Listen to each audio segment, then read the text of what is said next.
ભારતીય સંસ્કૃતિમાં દરેક શુભ કાર્યની શરૂઆત યજ્ઞ અને ભગવાનના સ્મરણથી કરવામાં આવે છે. એ જ દિવ્ય પરંપરાને અનુસરીને તપોવન ધામમાં પવિત્ર વિદ્યારંભ યજ્ઞનું આયોજન કરવામાં આવ્યું.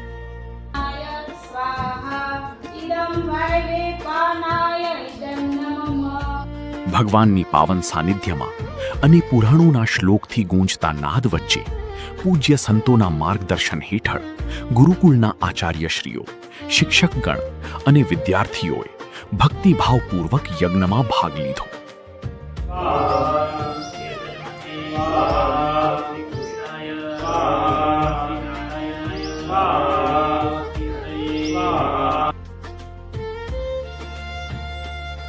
ઘી, જવ અને તલની આહુતિ અર્પણ કરીને સૌએ પોતાના જીવનમાં જ્ઞાન, સંસ્કાર અને સદાચારના બીજ રોપવાનો સંકલ્પ કર્યો.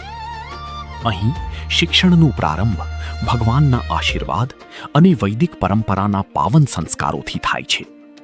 પૂજ્ય સંતોએ પણ યજ્ઞમાં આહુતિ અર્પણ કરી અને પોતાના વરદ હસ્તે વિદ્યાર્થીઓ પર પવિત્ર જળનો છંટકાવ કરી સદ્વિદ્યા, સદ્બુદ્ધિ અને ઉજ્જવળ ભવિષ્યના આશીર્વાદ વરસાવ્યા.